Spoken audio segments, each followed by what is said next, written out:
What's up, everyone? My name's Robbie. This is Robbie in Manila, and today we're doing a stock analysis of Coca-Cola. JK. So here we go. This is my target price for Starbucks, not Coca-Cola, for Starbucks, and it's based on 3 different valuation methodologies. So first we have the discounted earnings per share valuation methodology, then we have price to sales, then we have EV to EBITDA. So what is the target price of Starbucks? Keep watching and find out.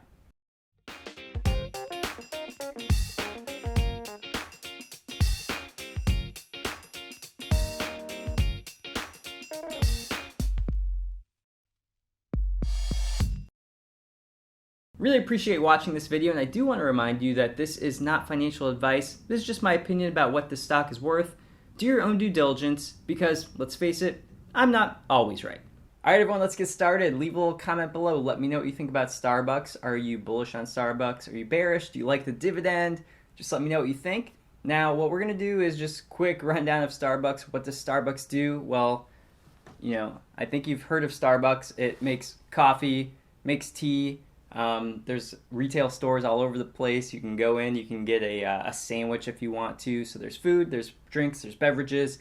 It's a giant corporation. It's all over the world. I live in the Philippines. There's Starbucks all over the place here. So definitely a very big brand and well-known global brand. All right, let's start off with the dividends. I know there's a lot of dividend investors watching this video. So Starbucks does pay an okay dividend. So it's got 12-year increase record. It's paying a 2.15% dividend yield right now. 13% annual dividend growth. This is as of the end of 2021. Free cash flow payout ratio is about 47%, so it's okay. It's not too high for me, so I'm comfortable with that still, and don't have to worry about the share buyback part. So this is what we have for the dividend metrics. Now let's go ahead and figure out what's going on with the price to sales valuation. All right, let's jump right in here. So we have the price to sales valuation. Just going to give it to you right at the start of this one. So price to sales for 2022, my projected price target is $95 per share. This would be about a 3.83% rate of return if this was to reach my target by the end of this year. By 2026, the target is $131, which would be a rate of return, if you bought it right now, 7.48% rate of return. So not that high of a return, so it depends on what type of rate of return you're trying to aim for. For me, it's a little low. So very quickly, let's go over how I got this. I know you don't like when I get too deep into this, but so we have step 1. So step 1 is the share increase or decrease. We have the median share decreasing by 3.45% over some different time periods, and the average is down 2.96%. What I did was I was a little more conservative. I don't think Starbucks is going to buy back shares this much, 3.45%. I went with 2%, so 2% buybacks each year. Next thing I do is I find the sales growth. So the sales growth, we have the different sales growth numbers here for different years. The median growth was 7.74% and the average was 11.15%. This is because there is an outlier here, so the average goes up. So sometimes it's better to look at the median for things like that, unless you think the average is more true to what's going to happen in the future. So what I did was I went with an 8%, so a little bit more than the median, less than the average, and I have it declining over a few years, so down to 7.666, so 6% growth by 2026. And then finally we have step 3, which is the sales multiple. So where do we get the price to sales multiple for this company? So we have the average was 3.94 as the price to sales multiple over different periods of time, and then we have the median 4.11. So they're very close. So I'm actually a little bit more conservative on this one because I think there's some issues with Starbucks and basically with how much money it's spent for buybacks and how much debt it's brought on, and so I don't necessarily love what it's done in the past few years. According to what's going on with the debt load of the company. And so I'm actually going to give it a little bit of a deduction of points, you might say, and give it a 3.5 price to sales ratio instead of closer to the average and median. If you disagree with me, I'll show you what you can do here. But so that gives me 94.51 as the target price, 3.83% return. Basically by the end of this year, if this was to hit the target price that I think it's worth. And then this is going over the next few years until we get to 2026, so it's worth 130. and that's a 7.48% rate of return. Now, if you want to do a different price to sales ratio, if you think I'm being too conservative, this is a 4. So this would be worth 108 if that's the deal, and then it's worth 8. It's 18%. It has the potential of growing another 18%. So use what you want, but I'm going with the more conservative because I don't think it's going to have as great growth going forward because of the debt load over the next few years at least. So jumping right into the EV to EBITDA multiple valuation. So here we have selected target price by 2022. So basically the end of this year. What do I think? So $90 per share is what I'm thinking here. And then it's basically a fair valued stock according to this. And then 2026 price target is $128. So if you buy it now, it would grow to 128. That'd give you about a 7.10% rate of return over that time period. You have to ask yourself, so do you like that type of return? 7.10, is that okay with you? So depends how you invest. If that's good with you, then could be okay. For Starbucks, for me, I'm not looking at a 7.10% rate of return. I'm looking at a higher rate of return.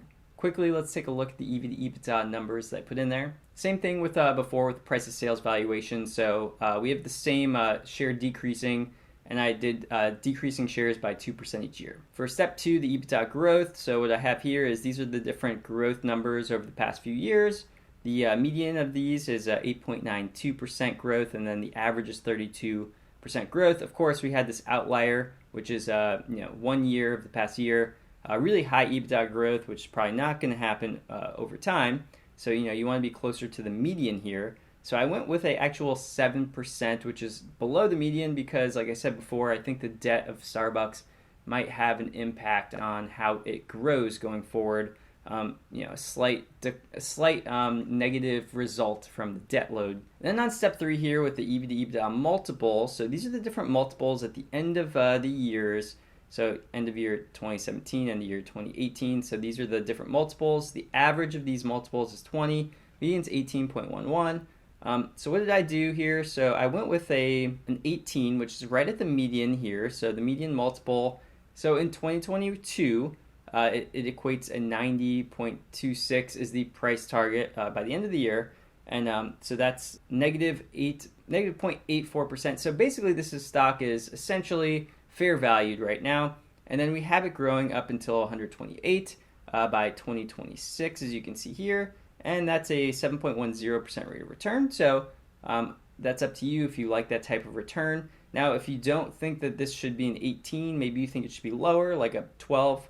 So if you think it should be a way lower price to sales multiple, you can see what it's worth here. And then if you think it's a little more, then this is what it is here with a 22. Now, usually after this, I'll go through what's called my Cat 5 score, which is a proprietary system I created. But we're not going to do that today because actually I need to make some fixes to the spreadsheet. So today, no Cat 5 score for Starbucks. We're going to go straight over to the discounted earnings per share. All right, so we have our last valuation methodology before we get to our average price target for the stock. So what do we have here? So this is gurufocus.com, by the way. So here's the earnings per share growths that I have here. And I'm using Guru Focus. It's got a discounted cash flow calculator that anyone can use. So I'm using earnings per share because free cash flow is not an indicator for this because it's got some negative free cash flows in here. So instead of using that, using earnings per share. So over the past 10 years, 26.40% has been the free cash flow growth of this company. But over 5 years, it's only 0.80%. So it's definitely down. And then the past 1 year, it's really high. So what do you do in this situation where you have kind of crazy growth? So what I think is, like I said, I'm a little bit less bullish on Starbucks' growth prospects, partly because of some of the debt load that it's brought on compared to what it had 5 years ago. So I'm actually going to use a lower growth rate for Starbucks for earnings. And so what I'm using here is an 11% growth rate. So if this was a lot more than 11%, definitely Starbucks could have a higher price target. But I'm using an 11 because that's essentially what I think is probably going to happen. So the fair value of Starbucks in this methodology is actually the lowest of the 3 that we've gone over. It's a $75.74. That's a stock price. So that's a 20% overvalued stock. I'm sorry, the stock right now is 20% overvalued to this number right here. So that's the way we look at this one. Quickly, if you did want to go with a higher growth rate, then you could throw this up to like the 20s, and now it's worth $151 per share, and there's a decent margin of safety. It's worth a lot more than it is right now selling for. So that's kind of how you look at it. Do you think that there's going to be some growth stagnation or not? If you don't think so, this could change definitely the outlook of the stock price. So for the discounted earnings per share, we have a $75 price target. For price to sales, we have $95, and for EV to EBITDA, we have $90 price target. This gives us a $87 price target for Starbucks. So it's a little bit overvalued right now compared to this model. So about 4.8% overvalued. So basically, it's kind of like near fair value right now if we look at this. So I would wait for it myself to come down a bit based on the type of return that I'm looking for myself. All right, so let's take a look at some technicals on Starbucks. So we're looking at a chart right now that goes back until around the start of 2020. And, you could see definitely a nice run up and then some decline. Let's turn on some of my drawings. I know I have a lot here, so let me just bear with me here as I go through all this. So we have the uptrend line, and Starbucks traded down through the uptrend line in around August of 2021. So actually earlier than some other companies did. A lot of companies, this happened around January of this year, 2022. So it did breach and basically break down through this line, and it continued down lower, and it went as far down as hitting about $79 per share. Let's zoom in. And so here's some of the things I see. I know I have a lot on here, but I'm just going to go through each one one by one here. So this is the 50-day moving average, this blue line. It's acting likely as resistance in this area that it's trading. Might need to zoom in here to just see how it's trading here. So this is where it's trading now. It's touching that 50-day moving average. You also have a 200-day moving average up here. So moving average is probably acting as resistance for this company right now. Something else that I see right here is a inverted head and shoulders pattern. And so let's kind of move this out of the way for a sec. So what does this mean? So this is a shoulder here, this little blue area here, and this little blue line is also what could turn into the other right shoulder. So this is the left shoulder. If this turns into the right shoulder, that would confirm this is a inverted head and shoulders, which is a bullish pattern, meaning that what you do is you could take the height between the head and the shoulders, you draw it up, and that means that you could have a potential upside of up to $112 for this company. So if this is a head and shoulders. Now, if this thing does break down through, if this is resistance, and then this is a support area here in the 90 area, now if this thing does break down through here and it goes down further and then maybe even further, it turns into a double bottom, which, by the way, this is around $80 per share. If that happens, then this is not a head and shoulders. So we haven't confirmed it's a head and shoulders, so I don't know if this would happen coming up here. But if it did trade and continue trading here, it probably would turn into one. Then it potentially could go higher. Basically, this little box here is what I'm thinking is going to be some potential consolidation as long as it gets up above this 50-day moving average and it's confirmed. So that's it for now. So I'm not sure what's going to happen with this. I'd have to wait and see if this turns into a head and shoulder pattern. If it does break down further, then we have an 80 support area probably. So that's all I have for this video. Thanks so much. Let me know if you liked it. Hit subscribe if you do. Are you buying Starbucks? Let me know in the comments. And you know what? Watch another one of my videos coming up on the end screen right now.